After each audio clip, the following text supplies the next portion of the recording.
Hello, welcome to the Economia. आज हम पढ़ेंगे macroeconomics, class 12th macroeconomics, chapter number first, some basic concepts of macroeconomics. आइए आज हम start करते हैं। ये क्लास 12th की बुक का है मैक्रो इकोनॉमिक्स। पिछली वीडियोज़ में मैंने 3 वीडियो बनाई हैं जो माइक्रो की हैं। आज हम पढ़ रहे हैं क्लास 12th की मैक्रो। ठीक है, आइए देखते हैं। पहला टॉपिक है हमारा two way classification of goods, और ये हमारा पहला चैप्टर है मैक्रो इकोनॉमिक्स का। ये उसका पहला टॉपिक है, two way classification of goods. पहला है हमारा consumption goods and capital goods, second है हमारा final goods and intermediate goods. Consumption goods क्या होता है और फाइनल गुड्स क्या होता है, इंटरमीडिएट गुड्स क्या होता है, कंज्यूमर गुड्स क्या होते हैं, आज हम इनके बारे में पढ़ेंगे।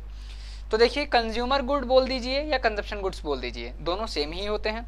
आइए देखते हैं क्या होता है। कंज्यूमर गुड और कंजप्शन गुड्स में चार तरीके की गुड्स होती हैं। पहला है हमारा durable consumption goods. Durable consumption goods क्या होती हैं? Durable consumption goods are those goods which can be used for several times या several years and are of relatively high value, like television, refrigerator and car. Durable goods या durable consumption goods वो goods होती हैं जिन्हें हम बार बार use कर सकते हैं, और जिन्हें हम एक बार ले लेते हैं तो वो सालों साल तक चलती हैं, जैसे कि हमारी टीवी, रेडियो, कार, और भी बहुत सारे एग्जांपल्स होते हैं इसके। सेकंड है हमारा सेमी ड्यूरेबल गुड्स। सेमी का मतलब ही होता है हाफ, यानी कि थोड़ा कम समय के लिए। Semi durable goods are those goods which can be used for a period of 1 year and a slightly more, like clothes, furniture. एक कपड़े जो हम आज खरीदते हैं, हम उसे पूरी लाइफ टाइम तो पहनेंगे नहीं, या उसे हम 10-20 साल तो पहनेंगे नहीं। हम मैक्स टू मैक्स उसे 6 से 7 महीना पहनते हैं, उसके बाद हम उसे फेंक देते हैं, छोड़ देते हैं, क्योंकि वो अब पहनने लायक नहीं बचते हैं। उन्हें बोलते हैं हम सेमी ड्यूरेबल गुड्स, जो थोड़े कम समय के लिए यूज़ किए जाते हैं। नेक्स्ट टॉपिक है हमारा non durable or single use goods. Non durable or single use goods consumption goods are those goods which can be used up in a single act of consumption, like bread, LPG cylinders and milk. देखिए, non durable goods वो goods होते हैं जिन्हें हम सिर्फ एक बार use करते हैं और वो ख़त्म हो जाते हैं, जिन्हें हम बार बार यूज़ नहीं कर सकते। फॉर एग्जांपल के तौर पे हमने ब्रेड खा लिया, अब वही ब्रेड हम दोबारा नहीं खा सकते, क्योंकि वो गया, डाइजेस्ट हो गया और वो ख़त्म हो गया। एज इट इज़ सिलेंडर है, सिलेंडर में हमारी LPG गैस होती है। अगर हमने उस गैस को एक बार यूज़ कर लिया तो वो गैस दोबारा वापस नहीं आ सकती है। इट मीन्स वो क्या है, non durable or single usable goods है। फोर्थ है हमारा सर्विसेज।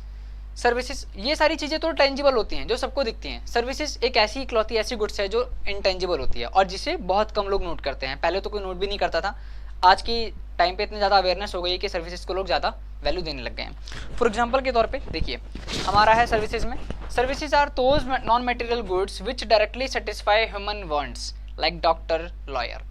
अब सर्विसेज होती क्या हैं, जो डायरेक्टली ह्यूमन वांट्स को सेटिस्फाई करती हैं और वो हमें बहुत सारी चीज़ें प्रोवाइड करती हैं। फॉर एग्जांपल हमारा डॉक्टर क्या है, हमें सर्विस देते हैं, वो हमारा इलाज करते हैं, उसके बदले हमसे पैसे लेते हैं। लॉयर हमारा केस लड़ते हैं, उसके बदले हमसे पैसे लेते हैं। These all are kinds of services, जो कि फोर्थ टॉपिक था हमारा कंजप्शन और कंज्यूमर गुड्स का।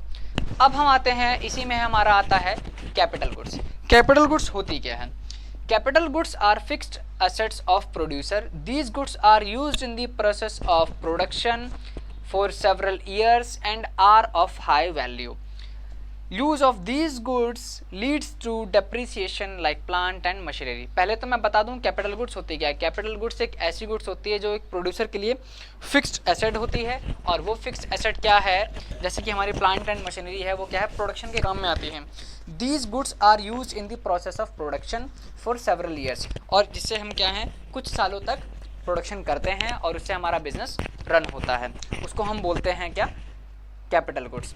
और कैपिटल गुड्स में हमेशा डेप्रिसिएशन प्रोवाइड होती है, हमेशा डेप्रिसिएशन लगती है, क्योंकि ऐसा कोई भी चीज़ जिसको हम यूज़ कर रहे हैं सालों साल, उसमें क्या है, डेप्रिसिएशन ज़रूर लगता है। ये है हमारा कैपिटल गुड्स।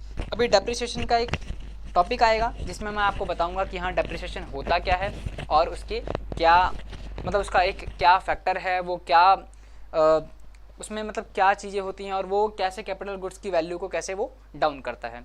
तो ये वो सारी चीज़ें थी जो हमने पढ़ी है मैक्रो इकोनॉमिक्स के पहले टॉपिक में। और मैक्रो इकोनॉमिक्स की इंट्रोडक्शन मैं आपको फर्स्ट क्लास में ही दे चुका हूँ, और बाकी की कुछ क्लासेस में भी मैंने दी हैं। जैसे कि मैंने बताया है, माइक्रो की जो स्टडी होती है वो इंडिविजुअल लेवल पर होती है और मैक्रो की जो स्टडी है वो कंट्री लेवल पे होती है। तो कहने का ओवरऑल मतलब ये है कि जो मैक्रो है उसको हम एग्रीगेट स्टडी बेस पे स्टडी करते हैं और ये एक हमें एग्रीगेट ओवरऑल रिजल्ट या ओवरऑल जो भी इकोनॉमिक प्रॉब्लम है वो हमें ओवरऑल बताती है। ठीक है, ये हमारा कैपिटल गुड्स हो गया। अब हम पढ़ेंगे इसके बाद हमारा है final goods.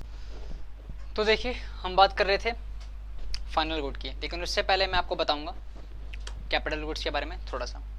All capital goods are producer goods but all producer goods are not capital goods. कहने का मतलब है जितनी भी कैपिटल गुड्स होती हैं वो सबके सब प्रोड्यूसर गुड्स होती हैं, बट जो भी प्रोड्यूसर गुड्स होती हैं वो सारी की सारी क्या है, कैपिटल गुड्स नहीं होती हैं। कैसे, देखते हैं। A sewing machine in a tailoring shop is a fixed assets of the Taylor.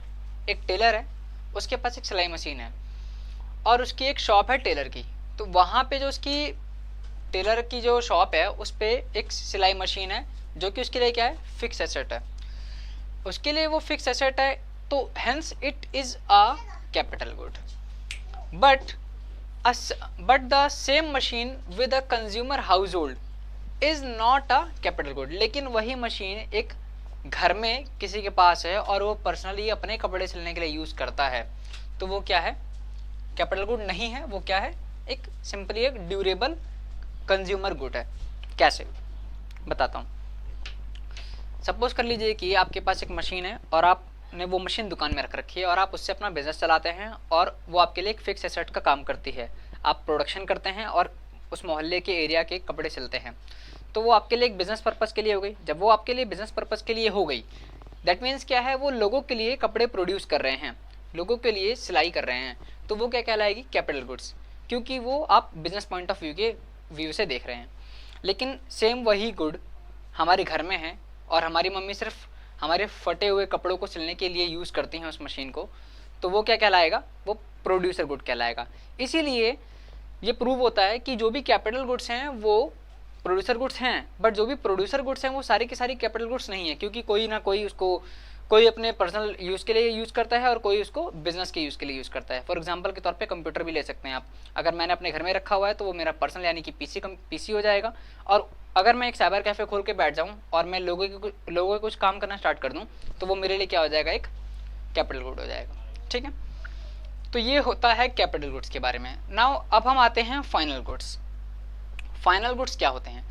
Final goods, these are those goods which have crossed the boundary line of production and are ready for the use by their final users। ये वो goods होते हैं जिन्होंने boundary line की जो production की जो boundary line होती है ये उसको क्रॉस कर चुके हैं और अब ये यूज़ करने के लिए रेडी हैं।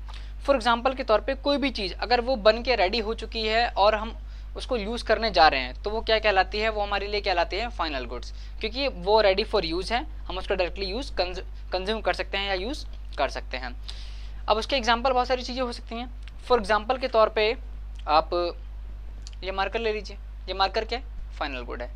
But intermediate goods, these are those goods which have not yet crossed the boundary line of production and in the process of production।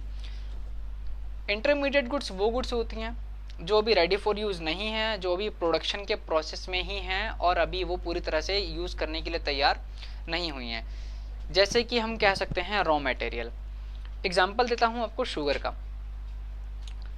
Sugar कैसे बनती है या बाकी सारी चीज़ें, कोई भी चीज़ है जो अगर वो इंटरमीडिएट है और वो फाइनल है तो कैसे पता चलेगा।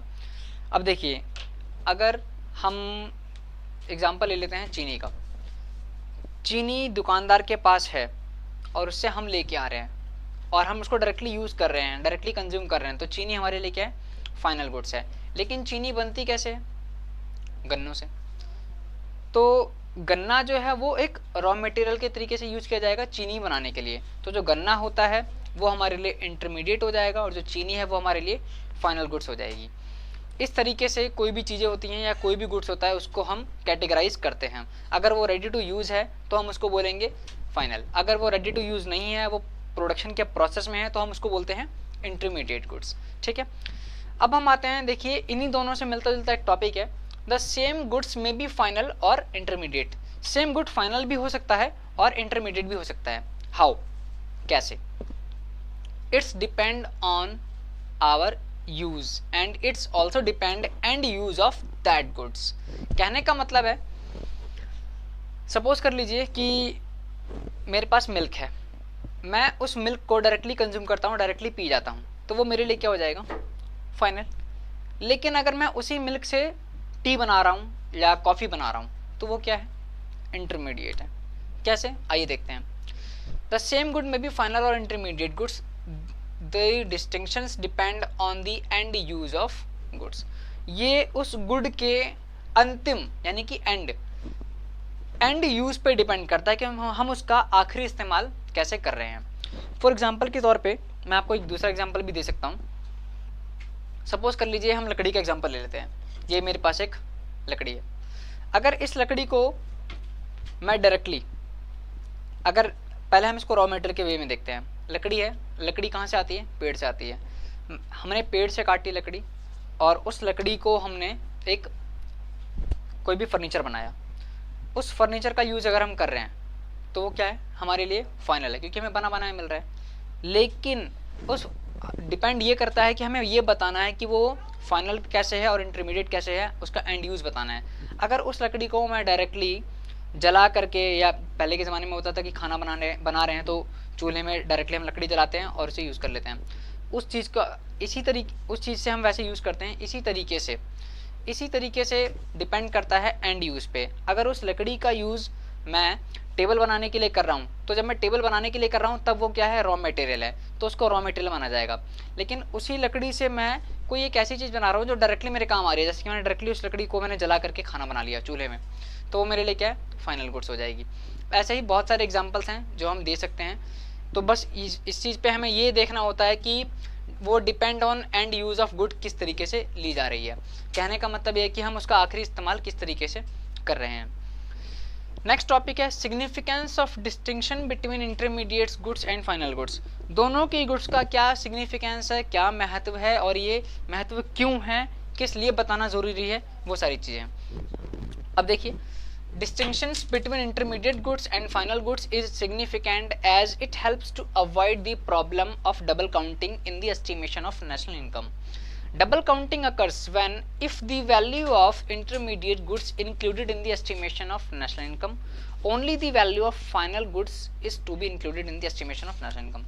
कहने का मतलब है इंटरमीडिएट गुड्स और फाइनल गुड्स दोनों के दोनों सिग्निफिकेंट है, क्योंकि ये हमें हेल्प करते हैं क्या बताने में, नेशनल इनकम बताने में। लेकिन प्रॉब्लम ये होती है कि जब हम नेशनल इनकम कैलकुलेट कर रहे होते हैं तो उसमें डबल काउंटिंग नाम की एक प्रॉब्लम आ जाती है। वो डबल काउंटिंग नाम की प्रॉब्लम को हमें अवॉइड करना होता है। उसे हम कैसे अवॉइड करते हैं, देखो उसे अवॉइड करने का एक ही तरीका है, जो भी चीज़ें फाइनल गुड्स हैं उसको हम एस्टिमेशन ऑफ नेशनल इनकम में यानी कि नेशनल इनकम में इसको इंक्लूड करेंगे, उसको गिनेंगे। कौन सी चीज़ों को, सिर्फ और सिर्फ फाइनल चीज़ों को। इंटरमीडिएट गुड्स को नहीं गिनेंगे। अगर हम इंटरमीडिएट गुड्स को भी काउंट करते हैं तो वहाँ पे हमें डबल काउंटिंग की प्रॉब्लम सामने आती है। वो कैसे आती है मैं आपको एक एग्जांपल के थ्रू बताता हूँ। सपोज कर लीजिए कि एक किसान है, वो एक चीज़ कोई भी एक फसल है उसको उगाता है, उगा करके मार्केट में बेचता है। अब मान लीजिए कि उसने 2 रुपये किलो बेचा, कोई आलू हो गया, उसने 2 रुपये किलो बेचा किसी होलसेलर को या किसी भी सप्लायर को। और वो क्या है, 2 रुपये किलो से बेचते बेचते एक मार्केट प्रोसेस होता है, तो वो लोगों तक क्या है आते आते 20 रुपये का हो जाता है। ये एक प्रोसीजर होता है। उस प्रोसीजर में अगर हम उस 2 से लेकर के 20 तक सबको अगर हम काउंट करेंगे तो वहाँ पे हो जाएगा डबल काउंटिंग। लेकिन हम उसको एंड में किस हिसाब से काउंट करते हैं, 20 रुपये किलो के हिसाब से। तो वो हमारा क्या कहलाता है, सिर्फ और सिर्फ फाइनल गुड्स को काउंट करना। अगर हम इंटरमीडिएट को भी काउंट करेंगे तो वहाँ पे डबल काउंटिंग की प्रोसेस आ जाएगी, क्योंकि इंटरमीडिएट को हम काउंट इसलिए नहीं करेंगे क्योंकि फाइनल गुड जो है वो फाइनल तब हुआ है जब उसमें इंटरमीडिएट लगा है। यानी कि इंटरमीडिएट से ही कोई सामान जो है, कोई भी थिंग है या कोई भी कमोडिटी है, वो पहले इंटरमीडिएट होती है। इस इंटरमीडिएट के बाद वो क्या बनती है, फाइनल गुड बनती है। That is why we have to calculate only the final goods in the estimation of national income. ये एक थोड़ी सी कन्फ्यूजन वाली चीज़ है जो जल्दी समझ में नहीं आती है, या प्रॉब्लम ऑफ डबल काउंटिंग की जो चीज़ें हैं वो अक्सर क्या होती है, आधी समझ में आती है, आधी समझ में नहीं आती है। दूसरा ये कि इतना डीपली और इतना ज़्यादा इस इजी वे में बताने का सबसे बड़ा चीज़ मतलब रीज़न ये है कि बहुत सारे बच्चे हैं जिनको समझ में तो आ जाता है, बट क्या है, इकोनॉमिक्स में इन योर ओन लैंग्वेज अगर आप लिखते हैं तो आपके मार्क्स कटते हैं। हमें हमेशा बुक के लैंग्वेज में लिखना होता है, या फिर वो लैंग्वेज ऐसी होनी चाहिए या वो स्टेटमेंट ऐसी होनी चाहिए जो प्योरली रीजनेबल हो। दैट इज़ वाई वहाँ पे होता क्या है, पता सबको होता है, इकोनॉमिक्स इजी है वैसे तो सबको पता होता है, बट यहाँ पे क्या है, जब भी एग्जाम होता है तो लिखते टाइम क्या है बच्चे थोड़ी सी गड़बड़ करते हैं। जैसे कि मैंने पूछा कि सेम गुड्स में बी फाइनल और इंटरमीडिएट हाउ, बताओ, तो बच्चे बोलेंगे हाँ हम बता तो देंगे, देखो ये अगर हमने ऐसे इस्तेमाल किया तो ये हो जाएगा, और अगर हमने इसको इस तरीके से इस्तेमाल किया, अगर हमने इसको डायरेक्टली इस्तेमाल कर लिया तो फाइनल है, और अगर हमने उस चीज़ से कोई दूसरी चीज़ बनाई तो वो इंटरमीडिएट है। बच्चे ये बताते हैं, बट क्या है आंसर में चाहिए होता है एक स्टेटमेंट चाहिए होती है, वो स्टेटमेंट बता नहीं पाते हैं। जैसे कि देख लीजिए यहाँ पे स्टेटमेंट है depend on the use of goods, तो ये क्या है, इससे डायरेक्टली एक अगर 1 मार्क्स का क्वेश्चन है तो 1 मार्क्स मिलेंगे, लेकिन बच्चा क्या उसी 1 मार्क के क्वेश्चन को थोड़ा लेंदी कर देगा और बना के एग्जाम्पल के थ्रू लिखेगा, जिसकी वजह से उसके मार्क्स जो है कट जाते हैं। बस एक यही रीज़न है कि इतना सिंपल वे में बताना है मेरे को, ताकि सबको ही समझ में आए, क्योंकि जो पढ़ने में ठीक है उनके लिए बहुत इजी है, बट कुछ बच्चे ऐसे हैं जिनको क्या है समझ में आ जाता है बट लिखना नहीं आता, या कुछ बच्चे ऐसे होते हैं जिनको टॉपिक आधा समझ में आता है और आधा नहीं आता है।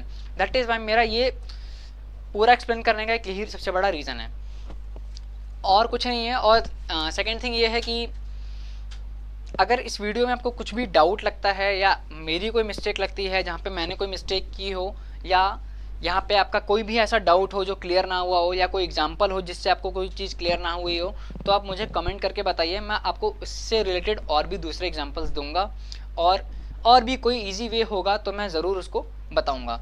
बाकी इसमें हमने अभी जो पढ़ा है, अभी हमारा पहला चैप्टर स्टार्ट ही हुआ है, जिसमें हमने कंजप्शन गुड्स पढ़े हैं, जिसमें हमने अभी final goods and intermediate goods पढ़े हैं, कैपिटल गुड्स पढ़े हैं, और फिर हमने इन दोनों के कुछ कंडीशंस हैं उन कंडीशंस को भी पढ़ा है। बाकी थोड़ा सा और है, अभी हम चलते हैं, इतना तो हो गया। इसके बाद हम आपको अभी बताते हैं नेक्स्ट टॉपिक में, जो भी हमारा अगला टॉपिक होगा, ठीक है।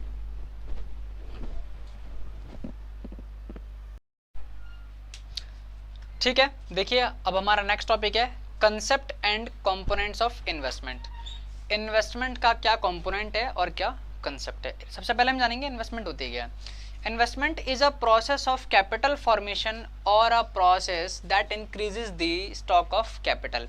इन्वेस्टमेंट एक कैपिटल फॉर्मेशन का पार्ट है। इन्वेस्टमेंट क्या करता है, हमारी कैपिटल को इंक्रीज करता है, और इन्वेस्टमेंट का मतलब ही होता है कि नई चीज़ों का प्रोडक्शन करना या अपनी प्रोडक्शन कैपेसिटी को बढ़ाना, जैसा कि यहाँ पे लिखा हुआ है, वो हमारी स्टॉक ऑफ कैपिटल को बढ़ाता है। अब देखिए इन्वेस्टमेंट कितने टाइप्स की होती हैं, fixed investment and inventory investment, उसके बाद हमारा gross investment and net investment. पहले जानेंगे फिक्स्ड इन्वेस्टमेंट के बारे में। फिक्स्ड इन्वेस्टमेंट्स क्या होती है, it refers to increase in stock of fix assets of the producer during an accounting year, expenditure of the producer on the purchase of fixed assets और capital goods। fixed assets का मतलब या fixed investment का मतलब होता है हमारी जो भी प्रोड्यूसर की जो भी फिक्स एसेट्स होती हैं उसमें इंक्रीमेंटेशन आना या उसको बढ़ा देना ड्यूरिंग एन अकाउंटिंग ईयर, एक अकाउंटिंग ईयर के दौरान। और एक्सपेंडिचर जो है प्रोड्यूसर गुड्स क्या करता है, न्यू असेट्स को परचेज करता है, और ये परचेज करता है तो इसको हम बोलते हैं फिक्स इन्वेस्टमेंट। अब ये क्यों की जाती है या फिक्स इन्वेस्टमेंट का सिग्निफिकेंस क्या है। देखिए फिक्स इन्वेस्टमेंट का सिग्निफिकेंस ये है कि यहाँ पे हम नई एसेट्स परचेज करते हैं ताकि हम अपनी प्रोडक्शन कैपेसिटी को बढ़ा सकें। सिंपल सी बात है, प्रोडक्शन कैपेसिटी क्यों बढ़ाई जाती है, ताकि काम और ज़्यादा हो सके, और काम और ज़्यादा होगा तो हमारी जीडीपी क्या है उतनी ही ज़्यादा एक्सेलरेट करेगी। तो प्रोडक्शन कैपेसिटी बढ़ी, प्रोडक्शन कैपेसिटी से काम ज़्यादा हुआ, और जब काम ज़्यादा हुआ तो हमारी जीडीपी क्या है ऑलरेडी क्या हो जाएगी, बढ़ जाएगी। यही है इसका significant.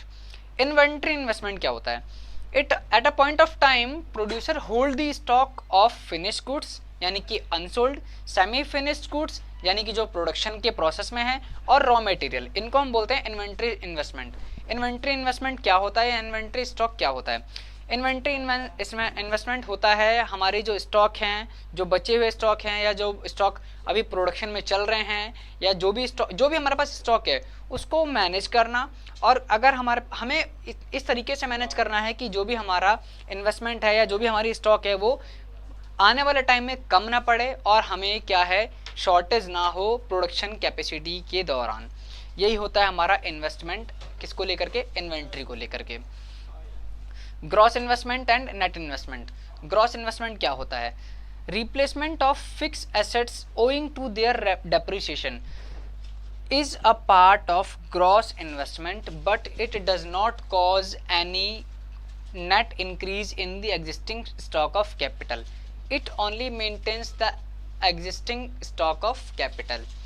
Replacement of fix assets ये हमें बताती हैं कि देखो हर एक एसेट होती है, हर एक एसेट के पास क्या होता है, डेप्रिसिएशन लगता है।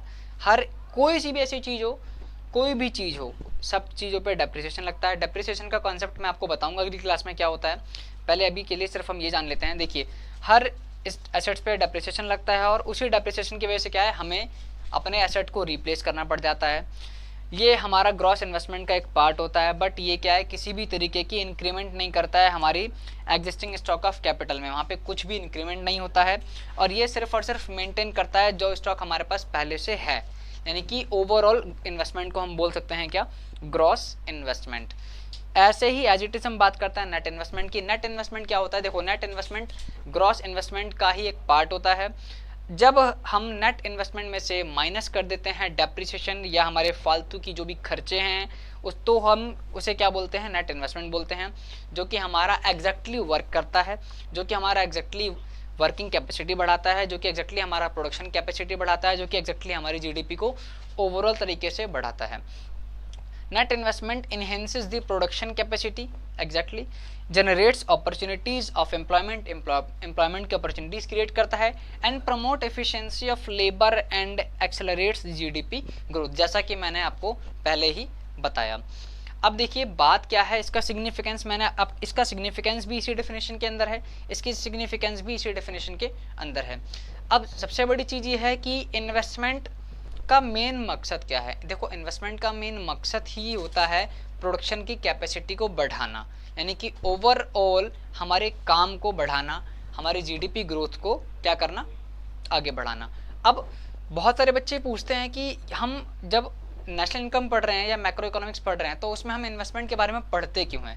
देखो सबसे बड़ी चीज़ ये है कि हम जब नेशनल इनकम पढ़ रहे हों या मैक्रो इकोनॉमिक्स पढ़ रहे हों, तो नेशनल इनकम मैक्रो इकोनॉमिक्स का ही पार्ट है। मैक्रो इकोनॉमिक्स में नेशनल इनकम में जो हम इन्वेस्टमेंट पढ़ते हैं, इस इन्वेस्टमेंट से हमें ये पता चलता है या हमें ये जानने में हेल्प मिलती है कि कौन सी चीज़ों को हमें नेशनल इनकम में काउंट करना है और जो भी कैटेगरीज होती हैं उनके अंदर, उन कैटेगरीज में से कौन कौन सी चीज़ को किस किस कैटेगरीज में रखना है। जैसे कि इसी में एक वर्ड आता है हमारा डेप्रिसिएशन। डेप्रिसिएशन का एक बहुत लार्ज स्केल पर वर्क होता है हमारे किसके अंदर, नेशनल इनकम के अंदर, जो कि मैं आपको नेक्स्ट क्लास में बताऊंगा। तो वहाँ पे क्या है, ये कैटेगराइज कर दी जाती हैं कि कौन सी कैटेगरी में या कौन से मेथड में किसको कहाँ पे रखा जाएगा, किसको इंक्लूड किया जाएगा, किसको इंक्लूड नहीं किया जाएगा। जैसा कि थोड़ी देर पहले ही मैंने आपको बताया था कि फाइनल गुड्स और इंटरमीडिएट गुड्स, बट यहाँ प्रॉब्लम किसकी आती है, डबल काउंटिंग की। जब डबल काउंटिंग की प्रॉब्लम आती है तो हम सिर्फ और सिर्फ किसको इंक्लूड करते हैं, हम सिर्फ और सिर्फ फाइनल गुड्स को इंक्लूड करते हैं, इंटरमीडिएट गुड्स को इंक्लूड नहीं करते हैं, क्योंकि वो ऑलरेडी फाइनल गुड्स के अंदर इंक्लूडेड हो रखे हैं। सेम ऐसे ही इसमें बहुत सारी चीज़ें हैं, इसीलिए हम इन्वेस्टमेंट के बारे में इतना डीपली पढ़ रहे थे या पढ़ रहे हैं। अब इसके बाद जो हमारा टॉपिक होगा वो होगा हमारा डेप्रिसिएशन, जिसको मैं बताऊंगा आपको अगली क्लास में। इस चैप्टर को मैं 2 पार्ट्स में डिवाइड कर रहा हूँ क्योंकि थोड़ा सा लेंथी चैप्टर है, और आने वाले जो चैप्टर्स हैं जैसे कि chapter number 1, chapter number 2, chapter number 3 और चैप्टर नंबर 4 भी कह सकते हैं, इन सारे चैप्टर्स को मैं कुछ पार्टली बनाऊंगा क्योंकि ये चैप्टर बहुत ज़्यादा लेंथी हैं और ये चैप्टर बहुत ही ज़्यादा बेसिक चीज़ें हैं। अगर आपने इनके बारे में पूरा डीपली और पूरे अच्छे तरीके से नहीं समझा तो ये आपको शायद हो सकता है कि कैलकुलेशन में बहुत गड़बड़ देंगे, इसलिए हमें इन चैप्टर को थोड़ा डीपली पढ़ना पड़ेगा। और मैं कोशिश करूँगा, हर बार कोशिश करूँगा कि आपको ये चैप्टर इतना ज़्यादा ईजी वे में समझाऊँ कि आपको एक बार में ही समझ में आ जाए। ठीक है, बाय बाय, मिलते हैं नेक्स्ट क्लास में।